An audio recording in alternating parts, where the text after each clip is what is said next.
Seth, feel free to start doing the Jeopardy music at any time. I'm ready. Okay. Hang on. There you go. Okay. Hi, everyone. Today's show is brought to you by Audible. Please visit audiblepodcast.com/imore for your free audiobook download. Hi, everyone. This is Georgia from iMore, and welcome to our special edition podcast all about the new iPad, from news and reviews to help and how-tos. This is iPad and iPhone Live. It's March 21st, 2012, and tonight joining me is Mr. Seth Clifford from the Cliff. Hello, Georgia. How are you doing? I'm doing okay. How are you? I'm good. I'm going through drawing madness.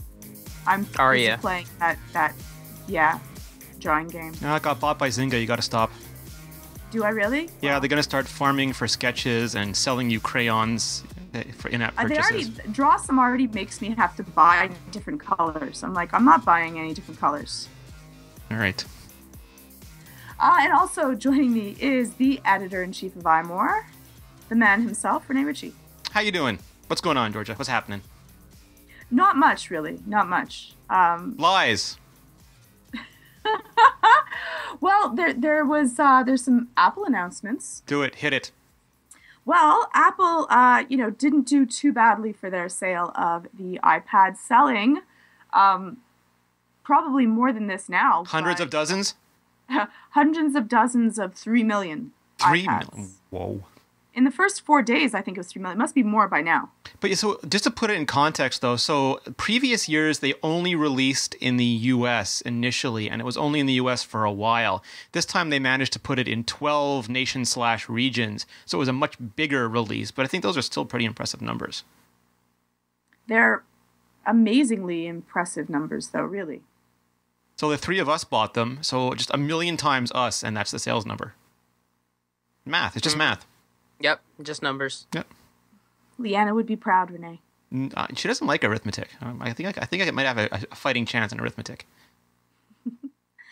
And for all of those of you out there that hold on a second. You have to hit me with a quote. I want to hear what Apple had to say about these sales. They must have been magical and delightful. That's a good question. What exactly was the quote about these sales? Want me to tell you? It's okay. It was meh. Here, I'll tell you. If my web browser actually starts working again. Let me go ahead. Do it. And go for it then. The new iPad is a blockbuster with 3 million sold. The strongest iPad launch yet, said Philip Schiller, Apple's senior VP of worldwide marketing.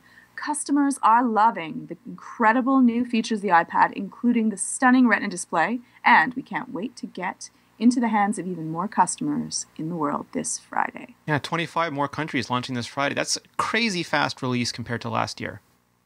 Incredible new features. They couldn't even build iPad 2 fast enough for more than a couple countries at a time, and they're pushing iPad 3, and yes, I'm going to call it iPad 3, I don't care, into, 37 countries within 2 weeks? It's just insane. Right, so with all of that cash coming around, with how much was it? Almost $100 billion in the bank. Yeah, it's 98 point something, and I'm sure it's more than by now. It must be, especially with all those iPads that we sold. They got 700 from me, so I can't do it. So yeah, people were saying, "What's happening? Where is all of this money gonna go?" And Seth, are you getting some? No, I don't have any money coming. You're not a hedge fund owner? No, I am but a simple man. You're not an institutional investor? No. That's one thing I just never really kind of got into. So stocks. What exactly they announced? This is insane. $43 billion over 3 years, both a dividend and a share repurchasing program. And there's a couple scary things about this. First, even when they spend these $43 billion, the size of their war chest is still going to grow. They're still going to be making a ton of money. And the interesting reason behind this is the dividend is supposed to kind of retain the value of Apple. They want to attract new investors because there's some hedge funds and institutions that just won't invest if they don't get a dividend. It's just not their policy. So they figure by giving this, they'll get a whole bunch of new investors. And then the stock buyback will help keep the value of the company high when they give Apple employees all the tons and tons of stock that they've been promising to give them to try to retain their employment. And Georgia, Tim Cook opted out of getting some of the money for his, I forget what they call them, something RUs, the stock that had been promised him. He opted out of the original taste of this money, but I'm sure he's going to get his in a few years. I don't think that Tim Cook has anything to be worried about. I'm sure he could make $1 a day salary and he'll be just fine. He's scraping it together. Man's living month to month. He's subsisting on ramen alone, I'm sure. Yeah, and Hey, don't hate on ramen. They said basically that they had enough money to run the company plus do all this. And here, I'll give you my best Tim Cook. We have used some of our cash to make great investments in our business through increased research and development, acquisitions, new retail store openings, strategic prepayments, and capital expenditures in our supply chain, and building out our infrastructure. Even with these investments, we can maintain a war chest for strategic opportunities and have plenty of cash to run our business. So we're going to initiate a dividend and share repurchase program. Like Michael Dell said, they're going to give the money back to the shareholders. Mm-hmm. It's just not working out. They kind of, yeah, exactly. Apple's not doing too well for that. But they kind of, again, had to. With that much money in the bank, people were getting antsy. Yeah, well, it's just people kept saying, what are you going to do with all this money? It was becoming like the only question in the room every time. Yeah, you're at, 100 billion now. Now you're at 105 billion. What are you going to do with the money? What are you going to do with the money? And it becomes, I think that those two problems get fixed. This way, Apple gets more investors, and they stop the devaluation of their stock when they keep issuing more and more to their employees. So it's kind of win-win. Well, something else to consider is that during the call, Oppenheimer said something like 2/3 of that money, or maybe a little less than that, but an awful lot of that money is actually outside the U.S., and they didn't want to bring it back and have to pay the crazy taxes on it. So it's basically just sitting for now, like in a holding pattern. So this is something that they're doing that they can do here to kind of move some money around and make some changes within the company while they figure out what they want to do with all the money that currently sits, outside of the U.S. Yeah, this was U.S. only money. It's none of the billions of dollars that they have outside the U.S. Well, besides money, we also have found out that some of, huge parts of Mike Daisy's report on Foxconn factory conditions are completely and utterly made up. Rene, do you feel vindicated? No. So this is the thing, is that this is the opposite of win-win. This is lose-lose. The man is a dramatist who didn't clearly say that he was being dramatic in all context. Even if you suggest that his play is obviously a play and a dramatization, he gave interviews where he made statements that conflated and confused what parts were real and what parts were dramatic license or artistic license or just plain crazy made up.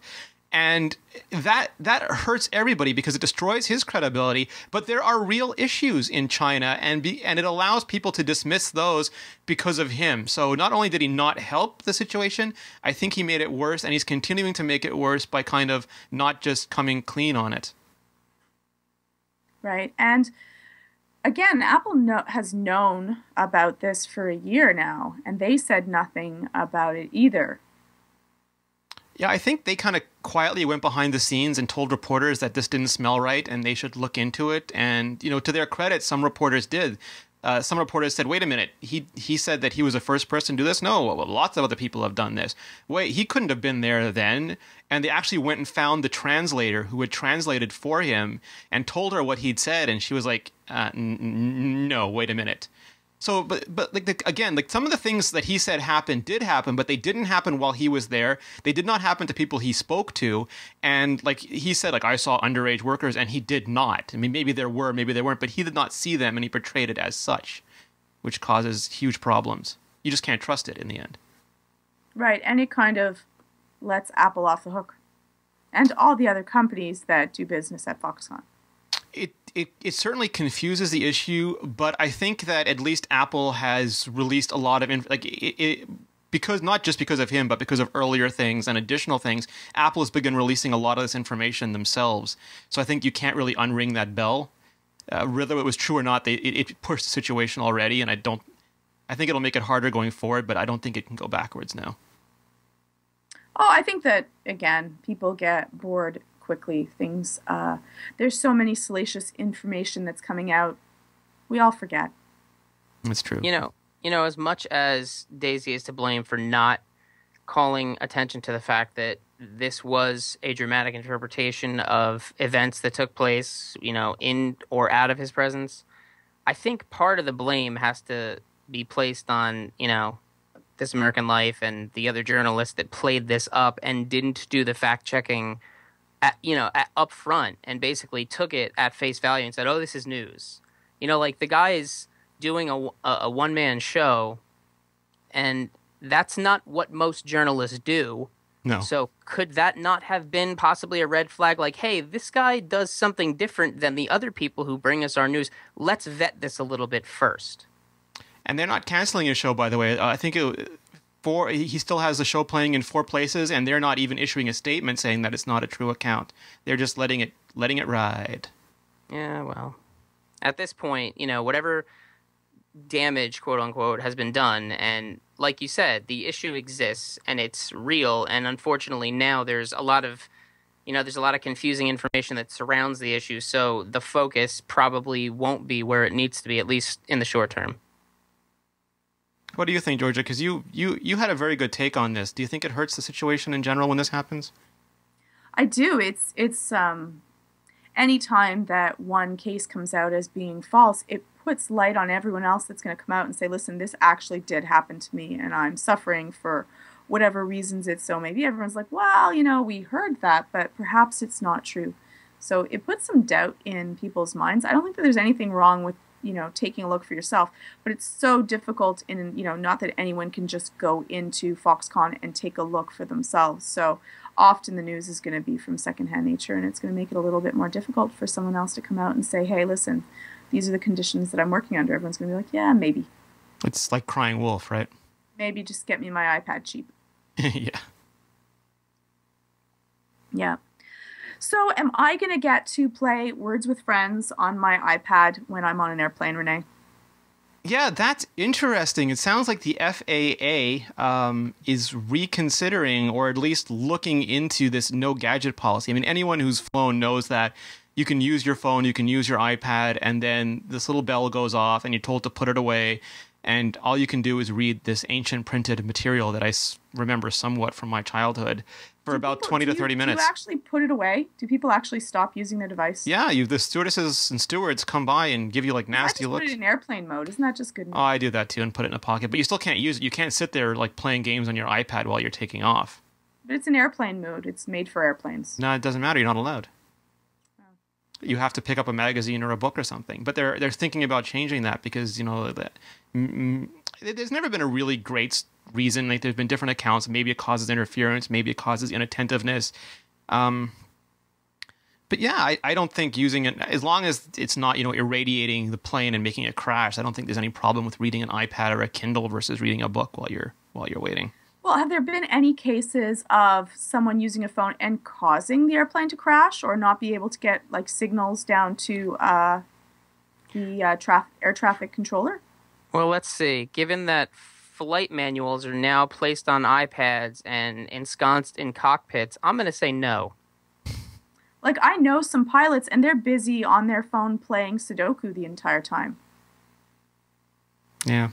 I can understand if the flight attendants want people to pay attention during the little spiel that they give in the beginning about safety and possibly on takeoff just in case, they need to react to something. But quite frankly, not having electronics does not mean people are paying attention. It means they're doing something else. Half the people on the plane are asleep. Half of them are reading something out of their seat pocket. That's not a good enough reason. And obviously the electronic thing is not really a good enough reason either for the same reasons we just discussed. Like, pilots are carrying iPads into the cockpit. Clearly, if something was going to have interference, it would be a much bigger problem, and they'd be like, there is no way we can carry these things anywhere near the plane, let alone next to our sensitive instruments. So I think it's high time that they reconsidered the policy, because if there's a small window of time in which they want people to listen, that's fine. And they can say, hey, listen, you guys need to pay attention while we give you the instructions. After that, you're on your own. But this is just, it's an annoyance, and it's basically just a holdover from a time when people thought these things were made of voodoo and witchcraft and would bring planes down. and all of those things. Well, I have something that I would like to show to everyone. Rene, you made this, and I like love is probably an understatement.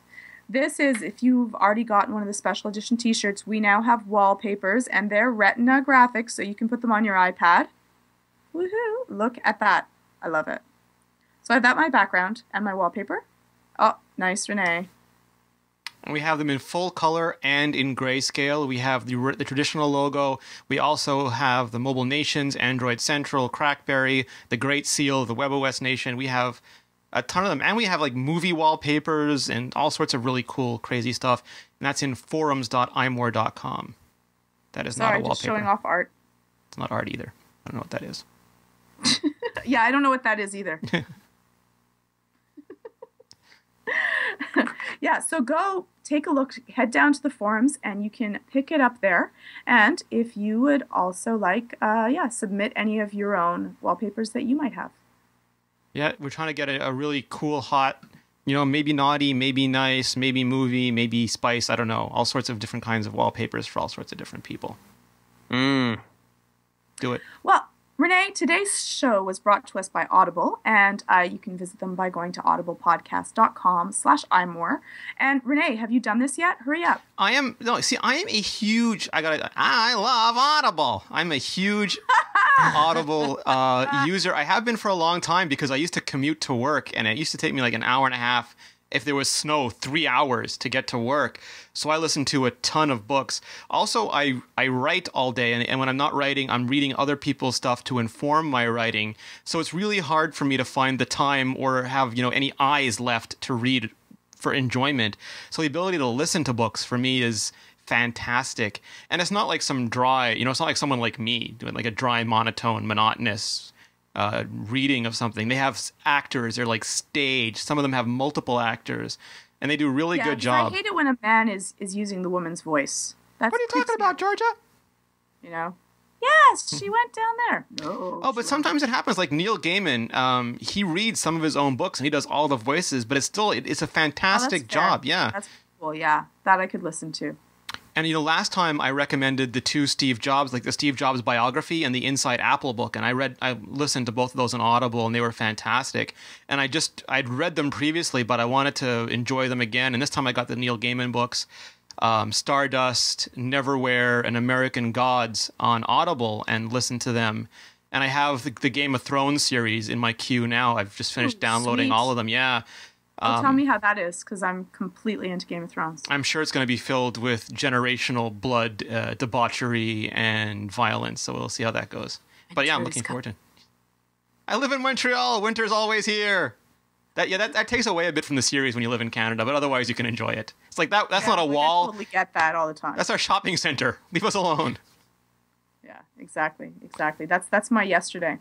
But yeah, so if you go to audiblepodcast.com/imore, you can get a free download. You can try out one of the books. You can get one of the Apple books. You can get Game of Thrones. You can get one of the Neil Gaiman books, and just listen to it. And I really think you'll get hooked. It really is great because you support us, you help support our show, and you get a great book, and you get to try out a great service. They have an app for the iPhone that is fantastic. It makes the built-in audiobooks client in the iPod.app, kind of cry and crawl up into a fetal position. So you get to listen to the show and get treats. So yes. Head on down. It's free. Yep. Free books. Do it now. We'll wait. Well, let's take a look at this. Here we go. Here it is, the new iPad. And it's beautiful, yes.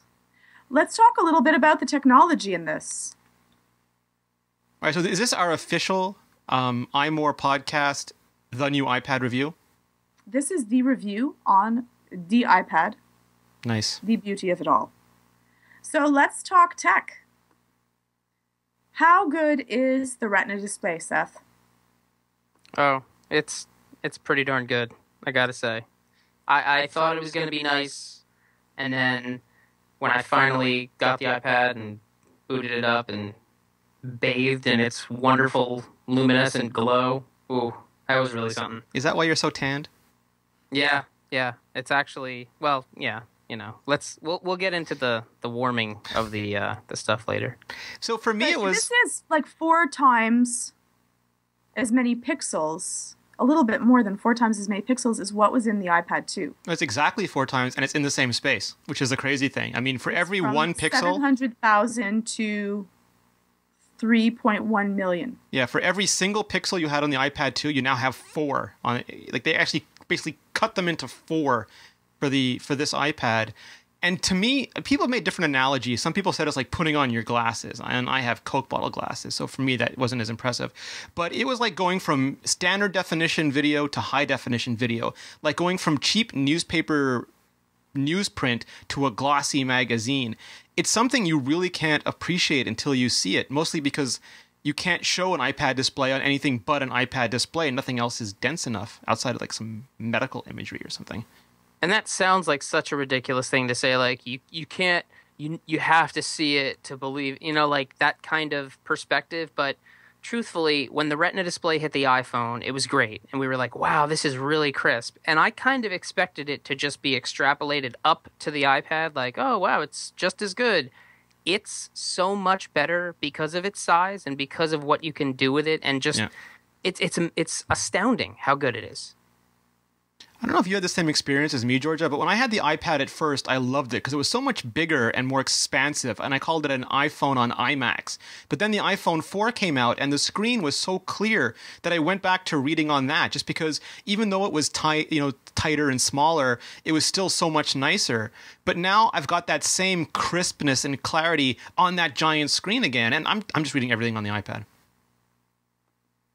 Well, I usually read on the iPad anyways, but I do appreciate that when I'm looking at typeface, it's as crisp and clean as it really possibly could be. And if you look at games that are Retina display or even like Infinity Blade 2, it really does make a difference. It's nice to see how beautiful and crisp it is. I would go so far as to say it's transformative. It's like one of those things where technology leaps ahead. Like when you went to HD TV, when you went to high quality glossy magazine print, you kind of look back, like when TV shows were crappy 20 years ago and they didn't look crappy at the time, but now you watch them and the lighting's not the same and the quality's not the same. It's one of those things that you don't really notice it until you get it, and then it's hard to go back again. Right. Well, let's talk a little bit about the other differences in tech. So the cameras, it's 1080p, 5 megapixels. And then we also have that it has the A5 chipset. We got the quad graphics running dual processing chipset that will be able to handle everything that this iPad will be able to do, though does not actually make it much faster in loading web pages, we've noticed. Yeah, and that's an interesting trade-off. And it took us a while because George and I did a bunch of tests. And Seth, this is my takeaway. And it goes into that Jonathan Ive interview that we spoke about on Iterate yesterday. Apple didn't make, this iPad is not thinner. It is not lighter. And it is not perceptibly faster. Like, you can quibble and say that some games will benefit from the extra graphics, and that's true. But from a user experience standpoint, it's not faster. But in every way, it is better. It is the iPad 2, just better because of the screen, because of the radios, because of the camera. And they made that trade-off. And I think it was the right one in the end. Yeah, it definitely is. The whole experience of having the apps on a bigger screen and having, the UI be so expansive, it's cool because the things that we liked about the original iPad and the kinds of new things that it showed us are so much more enhanced and at the risk of descending into hyperbole, it seems so much more immersive because you're not distracted by the edges of the screen and the pixels and things like that. And it's just so crisp, and as apps get updated, like Netflix just got updated today, Ooh. and I just updated it now and just took a look at it. It is spectacular. I mean, it's just so nice. And I remember seeing a tweet like about an hour ago that was retweeted by somebody, and it said the app is updated. The new graphics are in HD video. A requisite HD video coming soon, something to that effect. So it's just gonna get so good so fast as people jump on this, and it's really exciting. So good, so fast, and so hot. Or is it, Rene? Are we getting to the heat already? Let's do it. All right, so Yeah. Can I cook an egg on an iPad? No, so I mean, I read one report that it can get as hot as 116 degrees. So, yeah. Can we talk about LTE before we talk about the heat? Because I think it kind of plays into all of it. Let's do it. So the LTE is the other thing. I mean, they made the network connection so much faster. We did a bunch of tests, and I got between 15 megabits per second, which is respectable, to like close to 60 megabits per second, which is faster than my home internet. Right. And I have fast home internet. I think I have DOCSIS 4, not the most expensive kind, but I have really good internet. It's ridiculous. I was streaming video with absolutely it started immediately. It never lagged. I was tethering. And Seth and I had this discussion because Seth actually returned his non-LTE iPad to get one because it is so much better to tether to an LTE iPad because of battery life and speed than it is to an iPhone or anything else. Yeah, initially I had ordered the Wi-Fi only model, the 32 gig Wi-Fi only, and I was like, I just got my iPhone, I'll tether to that, it'll be fine. And it occurred to me that the best possible scenario for me would be to really take back the Wi-Fi only iPad and get the LTE iPad. Yes, Verizon. People are asking in the chat room. I got the Verizon one because I have an AT&T phone. I wanted to cover my bases. I realize it's not as fast, but I don't really need the speed as much as I need the ubiquitous data coverage. So yeah.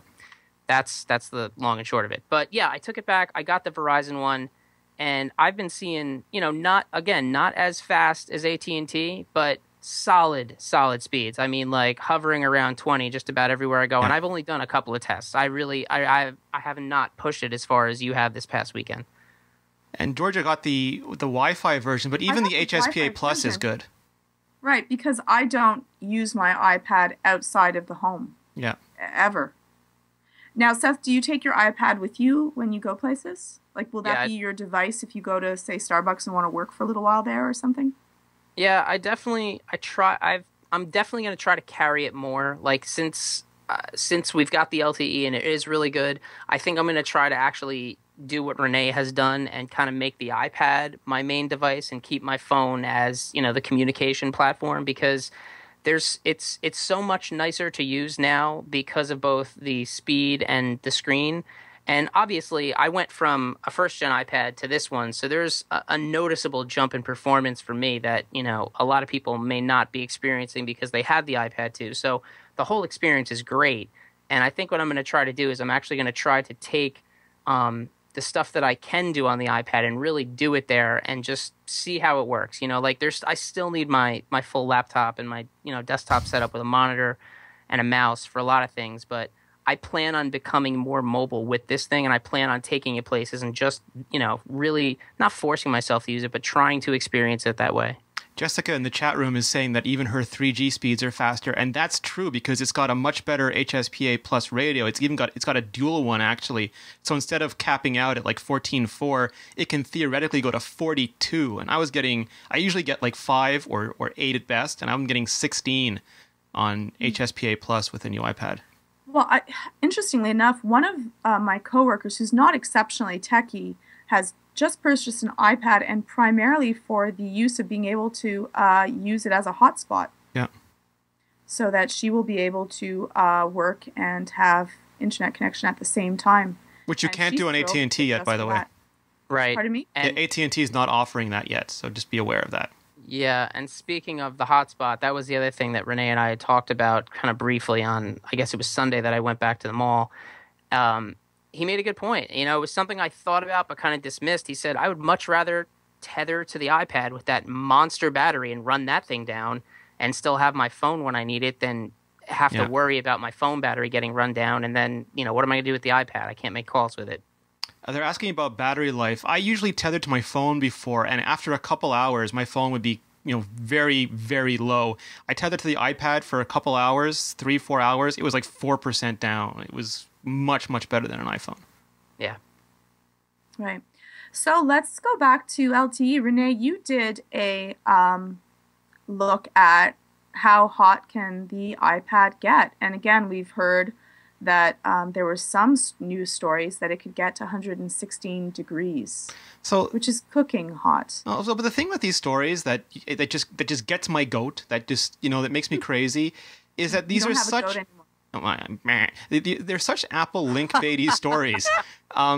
It's the same thing with AntennaGate. Like AntennaGate was, yes, a real problem, but it also created a lot of buzz for sites like Consumer Reports who don't usually get a lot of attention. And I think people know that when Apple's in the headline, they get a lot of hits. They get invited on, they get quoted a lot. They get invited on a lot of mainstream media programs. So they're more, I'm not saying there aren't problems, but people are paying more attention to them than they might otherwise. So we measured the heat. And the problem I have with these stories is they didn't offer context. Yes, the iPad gets warm, but compared to what? Because my iPhone gets really hot. Like when it's on AT&T looking for a signal, it gets hot. When I'm tethering, it gets hot. If I'm using GPS or turn-by-turn, it gets hot. And my MacBook, if it's running Flash, is so hot I cannot put it on my lap. And I've never seen giant Consumer Report stories about these. Yep. So for me, it was just the context. It was, and I think the only reason it stands out is because the first two iPads were so freakishly cool, no matter what they did. And now they finally put the technology in that they're warm like everything else. Now, would this just be warm, though, Rene? You did the test. So mine hasn't been warm. I don't have LTE. I'm using Wi-Fi. I haven't been playing some exceptionally graphic-intensive games. I've played some Infinity Blade, but not for hours on end. So am I going to have to worry about that happening at all with my iPad, or is this only for LTE? No, it's actually, I don't think it's LTE at all, actually. I think it's the A5X chipset, and it seems to happen when it's like doing a lot of hardcore graphics. If you're like running like modern combat for 30 minutes over AirPlay, or even Infinity Blade over AirPlay, where it's displaying on the iPad and on the TV set, and the brightness is on full, and you're basically maxing it out. It's like driving a car on Redline. It'll get warm-ish. Ours never got that hot. It got about as hot as an iPhone gets when its radios are firing off, and it didn't get anywhere near as hot as a MacBook.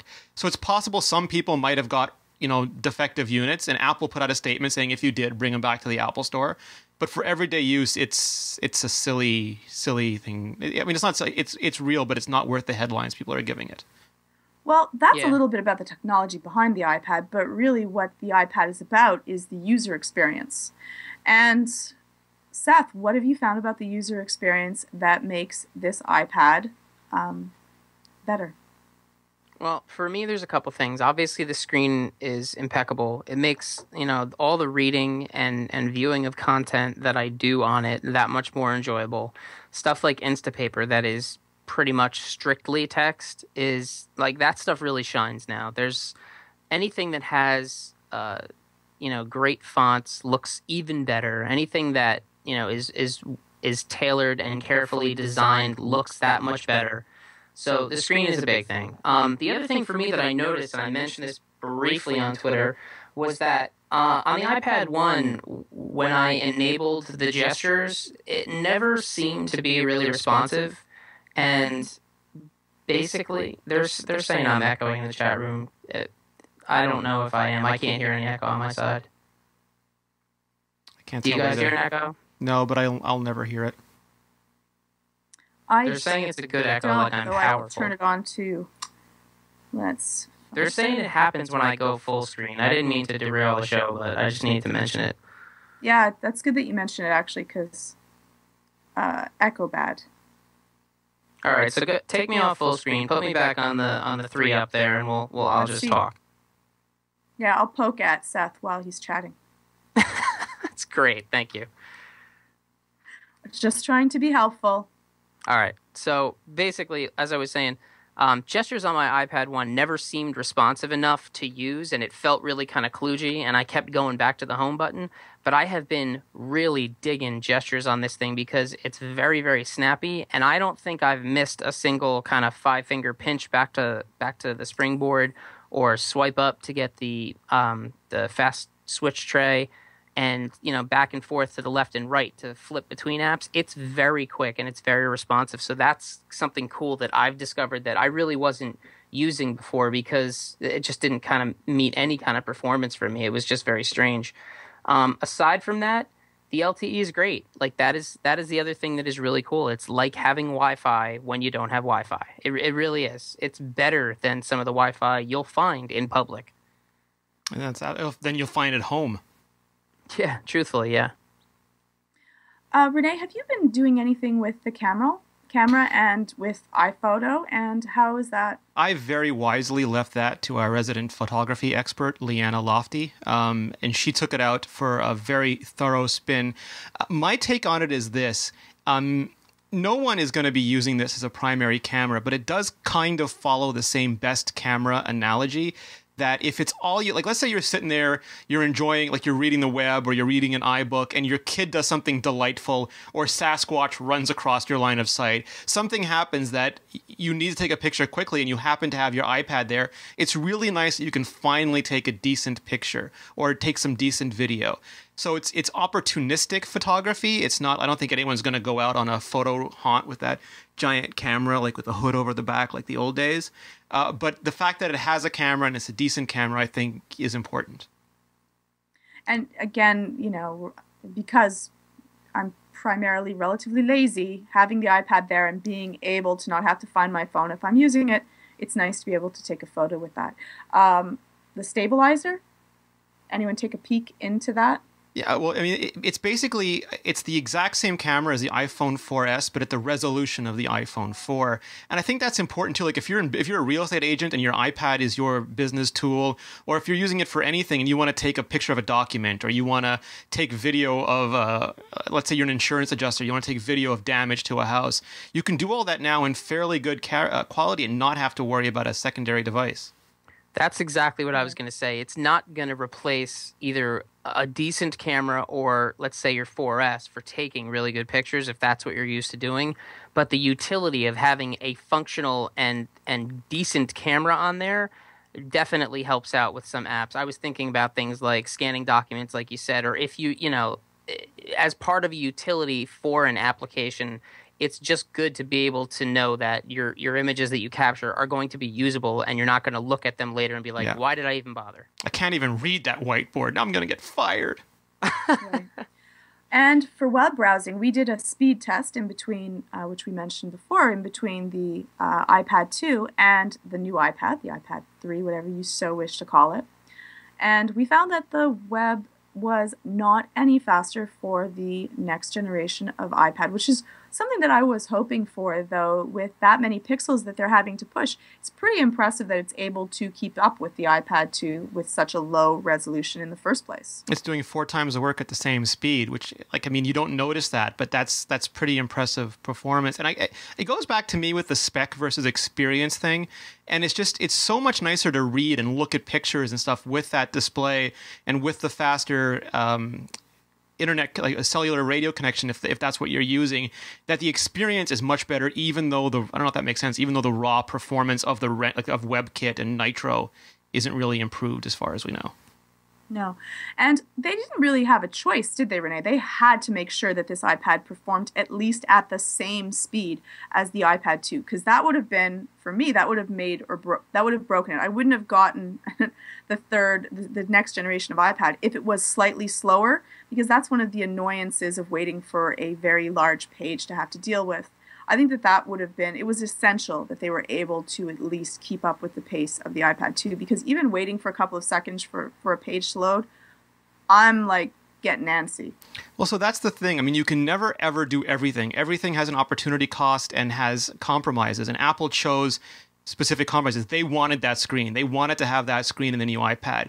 And they also couldn't allow the performance to go below the iPad 2. So the compromise was slightly thicker, slightly heavier, gets slightly warmer. And they were okay with that because they figured that was the lesser of the two evils in this case. And I think they made the right choice. I think the experience is better. Yep. Yes. I would definitely agree with that. I mean, at the end of the day, when you're sitting holding your tablet of choice and you're using it, what are you really thinking about? Are you thinking about, boy, I'm so glad I have an extra core or a couple more, notches on the clock speed? Or are you thinking, I'm really glad I can look at these pictures and it's fluid and it responds to my touch? It's all about experience. Otherwise, why are we using these things? We're not using them to brag about them. We're using them because they're interesting and captivating devices. Yeah, it's like we know when printing, when books finally, because a long time ago they used to illuminate books by monks and very few people had them, and then there was a technology revolution and there was a printing press and people were impressed by the art of putting lead character. I mean, it was a very technical thing. And tablets and computers, they were very technical. But I think we're getting to the point where we can just enjoy them as media now and not worry about the technology so much. Yeah. There are, though, some issues that have come up. Oh, wait, before you do that, I want Seth's take on music. Ah. And I want your take on gaming. I'm not ready to go to problems yet. You're rushing me. Okay, sorry. All right, my take on music is that, as with everything else, the good of it is gonna get gooder. I can't wait to spend. I know it was terrible. I can't wait to spend some quality time with GarageBand and AmpKit and a couple other of the apps that I have downloaded for my original iPad that I haven't used in a while. And obviously, with the processor bump for me and the screen upgrade, it's just going to be a much nicer thing to play with. And I'm thrilled. Like I said, I'm going to try to integrate it more into my daily stuff so that when I do have ideas, I like take the time to actually get them down on the iPad and use it. And the more that I kind of spend time with those apps, I think the more that I will want to spend time with them, because I whenever I see cool stuff, I download it, and sometimes I get around to playing with it. Sometimes I'm like, I'll get to that at some point, but I'm really going to try to make an effort because of, especially for me personally, the big jump from the 1 to the 3, the hardware upgrade. I'm definitely going to try to make time and music for that matter.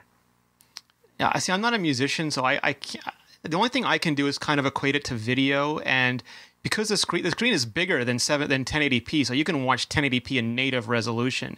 And because the LTE is so fast, you can stream 1080p. I mean, and iMovie's gotten some updates, and you can do some fairly good movie editing. So I can only imagine that if you're musically inclined rather than video inclined, the differences, except the speaker, Georgia, the differences are just as palpable. That hurt.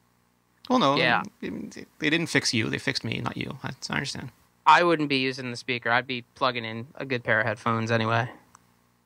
Does that take away from the experience? I mean, Georgia was really bummed that the speaker didn't get improved. Does that take away from your musical enjoyment? I mean, she measured it with a decibel meter on her iPhone. Does it take away anything? Yeah. No, because primarily if I'm using that speaker, it's probably honestly for a podcast. And if I'm using it for music, I'm probably using it for something like Pandora, and I'm not really in I want to immerse myself in music mode. I'm probably doing something and the iPad is streaming music and I'm just, I'm there. It's background for me. So it's not my primary, listening device for stuff like that. I have nice speakers all over the house that I can use for that if I really want to get into music. It's convenient. I look at it this way. Back when people carried transistor radios, those speakers were terrible, but it was the portability, it was the access, it was the convenience of the device that made it worth having. And that's the same thing with this for me. It's not, I don't think of this as like an HD audio output. This is just a convenient thing to have with me that has a lot of media that I can access. And the speaker, it is what it is, and it's good enough. I'd love it to be better, but I'm fine with it. If I really want to get into things, I can plug headphones in. Do you have a lot of music on the iPad, George? I listen to almost all my music on the iPhone anyway. I don't. I listen to all my music on my iPhone because I have that with me. So I almost never listen to music on my iPad, and that's not. I'm not really a musophile. It doesn't really have to be fabulous, but I would have liked that it was louder because often I'm doing the little, Yeah. Or even someone else had mentioned in the chat room last podcast was that even if the placement was a little bit different, would have been better if they could have had it placed in another way so that it wouldn't be leaning outwards away from us, but the same speaker as which it has, but leaning so the sound is coming towards us. You mean the screen and the speaker pointing in the same direction? Yeah. Crazy. I know, crazy. I know. What about gaming? Because I don't know if you're the biggest gamer among us, but you're one of them. Well, if I can go back to kind of the sound for the music. So yeah, we tested them both out, and they had the same sound. Some people are saying that they reach the same decimal limits to playing the same amount of music, and I believe that they're actually the same speaker internally as well. Though, interestingly enough, a whole bunch of people are saying that it sounds louder to them, and that the bass is better, and it's a richer amount of tone. Though I believe that iFixit found that it was the exact same speaker. It could be a placebo effect. The screen is so good, their brain is, Exactly. It looks better, so food tastes better when it looks better, perhaps it's the same thing, that when it looks better, it sounds better. Yeah, understood. Gaming on the iPad, that is where it's at. Because of the Retina display, I'm so excited for the games that are going to be coming out. For the Infinity Blade game that's going to be out, it's amazing. Infinity Blade 2, phenomenal, beautiful, beautiful game, and so much more fun and fluid. Real Racing 2 is spectacular. What's that first-person shooter one I was playing and I just forgot the name already? Modern Combat 3. I mean, the stuff... Some people... There was a whole debate about whether it was console quality. For me, it's completely different than console, but the quality is... I mean, looking at the stuff, Seth, it looks phenomenal. Yeah, that's one thing I haven't had a chance to go into the App Store and look at the games that they're featuring as, like, you know, Retina ready. I don't do a ton of gaming, but that's another thing that I'm kind of like, yeah, you know what? It wouldn't kill me to play some games and relax a little bit and have some fun on this thing. So I'm definitely going to be exploring stuff a little bit more, you know, soon. And I'm looking forward to seeing just how good some of these games look. I mean, the stuff in the demo obviously was fantastic during the keynote. It will burn your eyes back to the back of your skull, Seth. Yeah, I don't doubt it.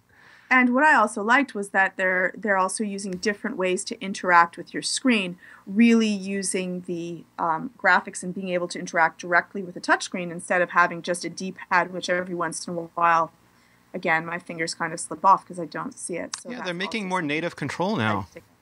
Yes. They're making actual, instead of just porting over a game and making a virtual joystick, they're actually making games that are controlled with things that are natural on an iPad. It's great. Though the having the Retina display does not actually help people be able to draw something, I have noticed. Ouch. Well, they didn't increase, as far as we know, they did not increase the amount of multi-touch sensors in the display. The display looks better, but it has the same granularity when it comes to like understanding touch inputs. Still, I believe it's a 10-point maximum, and it's got the maximum granularity that it has. Nothing with that is improved. Because if you're in comparison, though, to playing on your phone, it's so much easier to play in that the screen is larger in itself. Yeah, absolutely. But no difference than the iPad 2 experience for touch. That's a good point to make. Did we cover reading enough? Do we have anything we want to add to reading? It's just the Retina display makes reading. Yeah, Seth, you have a Kindle and you have used the iPad 2 and the old iPad. So what is it like reading on the new iPad in comparison with the Retina display? It's pretty fantastic. My wife has an older Kindle, the last iteration of the keyboard Kindle, so I guess the gray one with the keyboard on it. So that's a standard e-ink. She loves it. She takes it everywhere. I can't really get into it. I can't dig on e-ink. I don't know what it is. Just looking at it makes me crazy. Maybe it's the font. I don't know. I have the Kindle Fire. I keep that next to the bed. That's what I do primarily most of my reading on because I read right before bed. That's kind of the routine. But in terms of other reading that I do, Instapaper, websites, RSS, whatever it is, it's just so crisp on this display. It's just amazing. And it's one of those things where you don't want to say something really dopey like, oh, it's... Say it. It's like electronic paper. It really is. It really is. It's we took macro photographs. I put a macro lens on my iPhone and took macro photographs so you could see the difference in dot density, and it's really mind-blowing. I mean, I'll post the link up because you have to take a look at it. Text looks like printed paper text. It doesn't look like old, newspaper text anymore. Yeah. And people are also mentioning that the new iPad is a little bit warmer and that they enjoy reading more on a warmer screen. The color is, some people are... It's a little bit more into the warm tones, a little bit more yellow. And that's a little less harsh for people. It seems to vary a lot, though. I mean, we've had a lot of designers... It's actually more, and maybe it's just because I haven't put them side to side to take a look, but I haven't noticed that it's anything noticeably more yellow.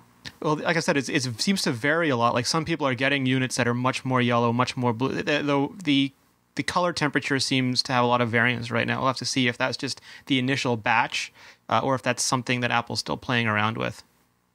Right. Yeah, I've noticed that the first one I had was cooler than my iPhone, and this one seems cooler than the iPhone too. And I'm okay with it either way. Like, depending on my mood, I like warmer whites or cooler whites. So it's not that big of a deal for me. Plus, like you, Renee, I keep my brightness at about 30 to 40%. Not because I'm so concerned with battery life, but because this thing is like nuclear bright. Yeah. It's ridiculous. If you turn this all the way up, you will sear your retinas completely. Like, your eyes will melt out of your skull. You'll like walk into your house. If you look away from it, the room is dark.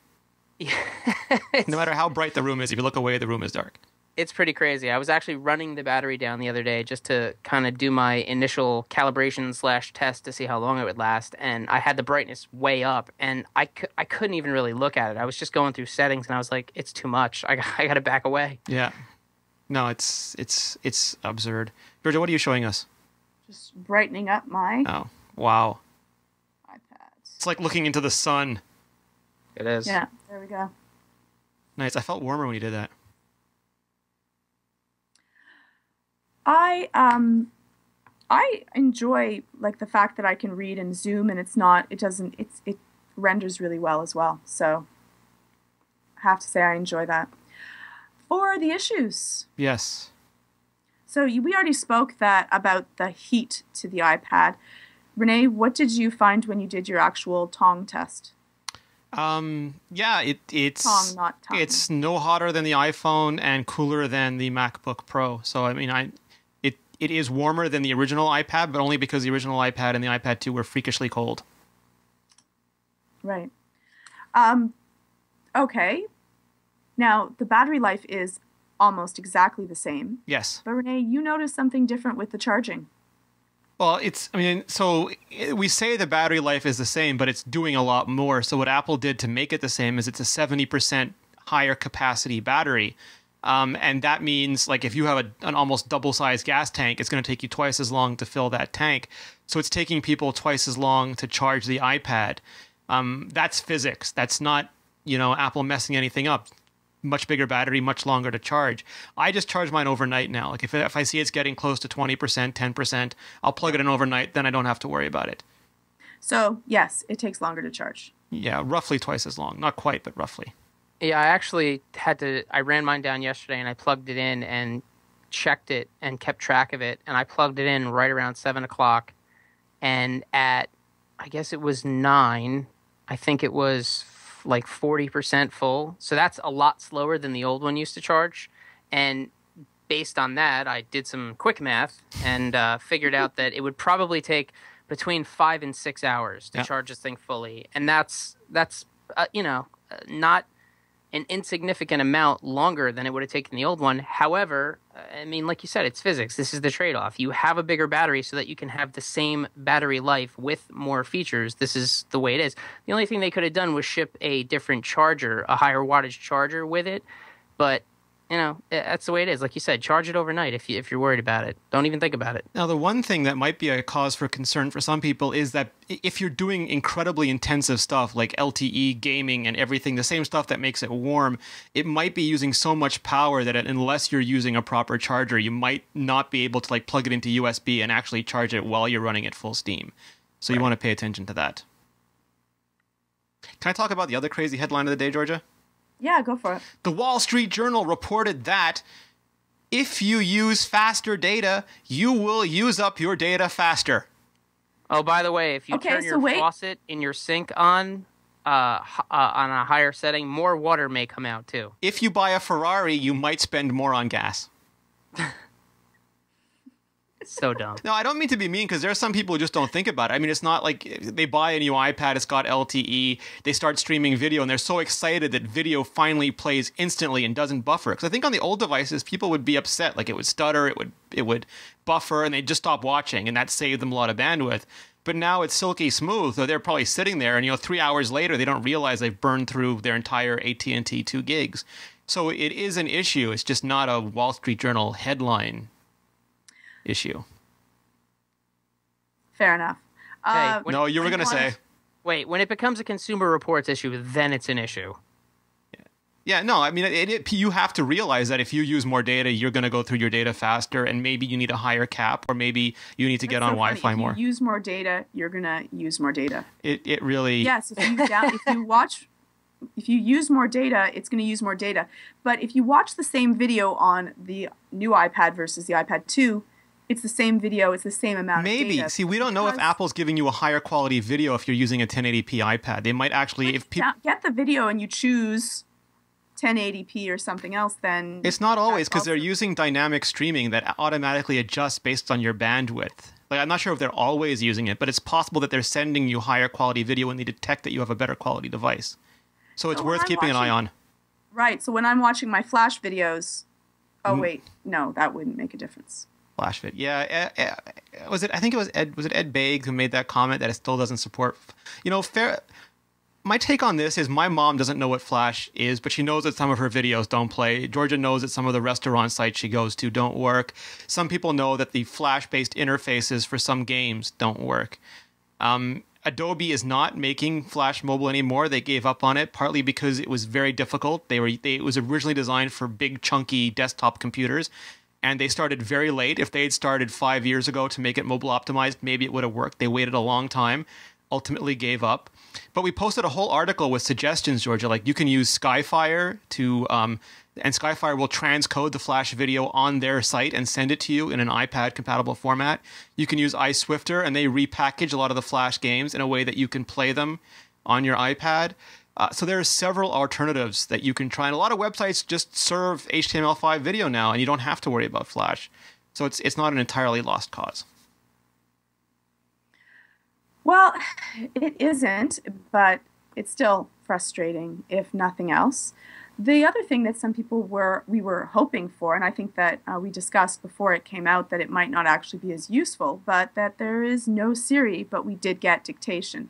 Seth, were you sad about it, or did you expect that Siri would not come to the iPad? No, I didn't expect it. I figured that for the time being, at least for a variety of reasons, it would remain on the 4S alone. I'm pleased as punch that we have dictation, though, because that's extremely useful.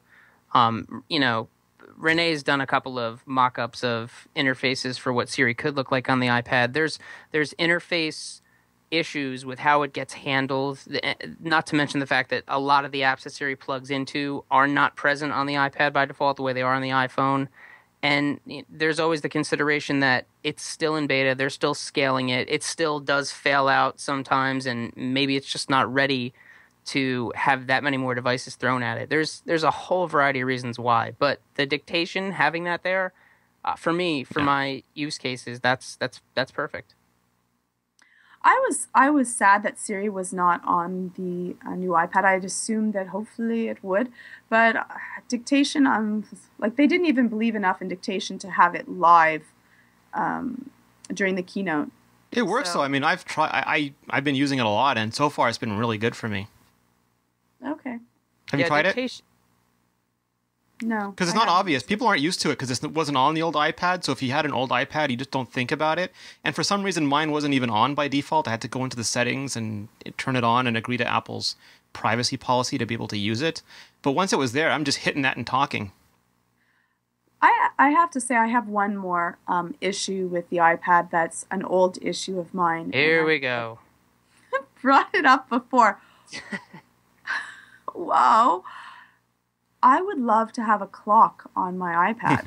Oh, okay. That's one of the... You thought it was the speaker thing? Is that what you were going for? No, I didn't think it was the speaker thing. I thought it was your old horse that you keep beating that's been dead for a while. I don't know. I think I rezzed that baby. But why is there no clock on the iPad? So even when we get Siri, it wouldn't be able to set reminders by time or an alarm. It would be great for people that are older to actually have this sitting on their desk and use it as a massive alarm. Big ass clock. Yeah.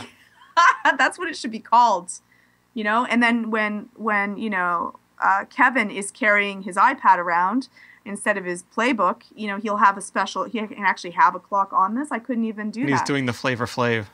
So go ahead, Rene. Tell me what happened there. This is a rumor. I think John Gruber reported this a couple of years ago, that there's no stocks, there's no weather, there's no clock, there's no voice recorder app because Steve Jobs did not like the way they looked on a big iPad screen. He thought they were little widgets and didn't scale to the right size, so he canned them. So this was a form over function issue.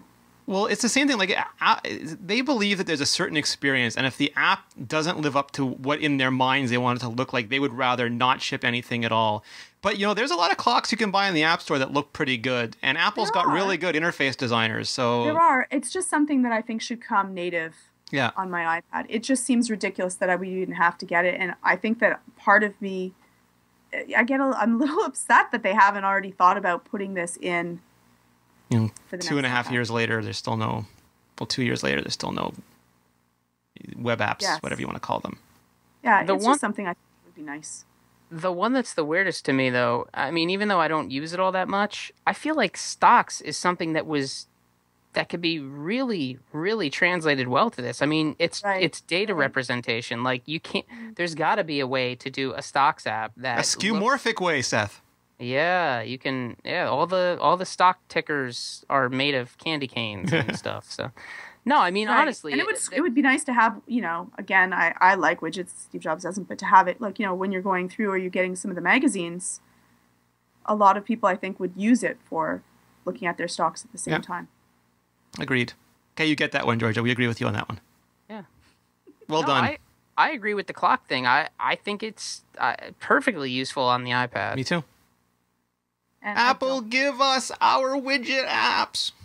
I shook my tiny Vader fist. You don't have to make it a widget. You can make it look like whatever you want. Yes. Just let me use it. Let me put down my alarms. Make it look like an old Braun clock. Do it. Whatever it so may be. Whatever it so may be. So can I ask you for your take, Georgia? What is if I was to ask you for your mini encapsulated iPad numero 12 review, what would it be? Okay. It would be, if you already have, if you have the first generation of iPad, then this would be something that you might find, and you use it a lot and you enjoy it and you would like to have a better experience with it, then this would be something that you may want to upgrade. If you have the iPad 2, short and straight, I would say you really don't need to get the iPad 3. I'm with Seth on his first gen to second gen jump, even though I was actually thinking that in between the first generation iPad to the second, it was a big jump. But I'm going to say the thing that you hate, but the jump in between the Retina display, though it is beautiful, the camera, amazing, LTE, quick as lightning, I would say it's not a necessary jump, and it's very expensive. It's not something that's subsidized, so I would say wait. So don't get it if you have an iPad 2. If you have no tablet? If you have a first iPad, but if you're looking on the road for a tablet, hands down, there is no better tablet that is out there for the amount of money, user experience. Now, the question we get asked a lot is it worth the extra $100 to get the new iPad as opposed to the iPad 2 now, because that's been discounted? Yes. Yes, and we also, I ended up spending another extra $100, so it was actually $2, in order to get 32 over 16. I think that's smart, because I ran out on my 16 gigabyte iPad 2, and a lot of this apps. Yeah. You might as well go ahead and get it, and if you're going to be taking a lot of photos, showing them AirPlay, 1080p movies, that would be useful. Yeah, I think you were smart. I went from a first gen to this iPad. It's an incredible jump.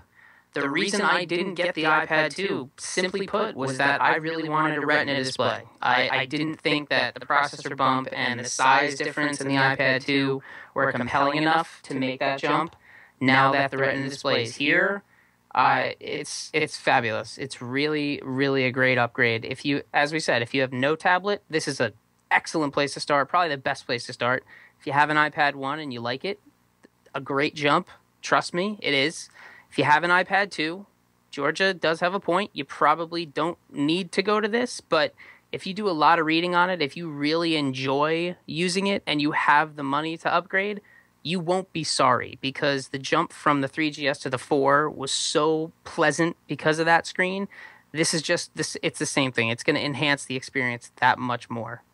Can I state something just for the record, and I'm going to get flamed, send it all to Seth. If I did not do this for a living, I would have been slightly disappointed with the jump from the iPad 2 to the new iPad. Oof, there we go. Disappointed in what? What would you have cost? Because of the difference. But what would you have wanted instead? So, like, what would have made you not disappointed? If I had a clock, if I had better speakers, the sound was actually more, even if it was louder, I would be happier with that. And the other thing is that it's not actually any faster.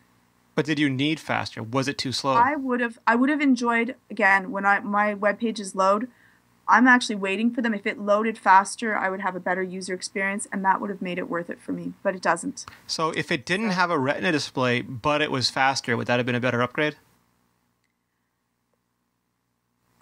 Better might not be the right word, but it would be another way that would increase my user experience, and faster does make a difference for me. So you prefer faster to sharper, like you prefer the faster speed of the device to the way that the actual stuff looks on the screen. I mean, that's totally valid. I'm just curious. It would be a toss-up, but yes, faster would have been something I would have enjoyed more. It doesn't look as great. It wouldn't sell as many iPads, so I understand why they wouldn't go with that, but I would have enjoyed it more. So speed is important to you, but experience is not.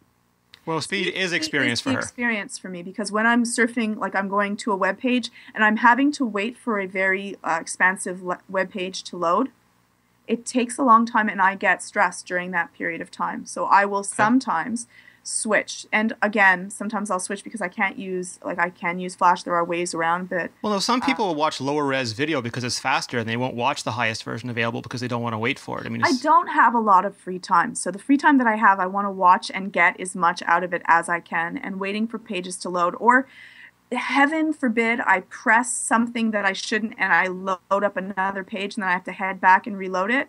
That freaks me out. So yes, yeah, that's valid. Yeah. What about you, Rene? Yeah, so here's my take. I agree with a lot of what both of you said. I would say that there is a caveat, though, on the iPad 2 to the iPad 3. And it's, obviously there's people who do this for a living like we do. But yeah, if you're like a normal, sane individual, you probably won't go from an iPad 2 to an iPad 3. That's a given. But if there was a specific issue you had with the iPad 2, if you had a pain point or a problem, for example, if you travel and work on the road a lot and the 3G internet was just not fast enough, or if you are particularly sensitive, like some people have golden ears, some people are particularly sensitive to the quality of typeface and the quality of images. Maybe you're a photographer or you're a typesmith. You're something in that vein. The quality of the screen might be important to you enough that you want to upgrade. So if you had a specific issue and this fixes it, then it's still a worthwhile upgrade as long as you can afford it. I think in general, though, this is what Georgia identified is the key problem Apple has with this iPad, is that it is an absolutely transformative leap forward. It's something that it's like almost a dividing line, like when you had high DPI devices and now you have post high DPI devices, and in a few years everything will look like this and we'll barely remember when there were chunky pixels on devices anymore. But that's a hard sell to normal people. It's like not everyone bought a 1080p TV when they were 10 grand or when they were 7 grand or 3 grand. It took a long time for that to become mainstream technology. Yes, video geeks bought them, and I bought one early, and I went from 720p to 1080p because it mattered to me. And seeing Lord of the Rings in high definition for the first time was utterly fantastic to me. And that's what I feel like with the new iPad. That's not a mainstream thing. So I think it was important that Apple did this. I think they'll bring the whole industry with them. We'll all benefit eventually. But I think just what you guys said, it's not an immediate. It's a nice to have, not a have to have. It's a need, it's a want more than a need. I hate agreeing with you people this much. It makes it much less argumentative and much less dramatic. Just give into it. Yeah. So. If you don't have an iPad, this is a fantastic one. I'd get the 3 over this 2 in a heartbeat. If you have a 1, I would update. It's a much better experience. If you have a 2, it has to fix a very specific problem where there's no point in upgrading. Bless you, Georgia. Bless you. Was that you agreeing with me by sneeze? So there we have it. I think that is a pretty good update to what is the experience for the iPad. Is there anything we missed? Can we agree that it's the best iPad ever?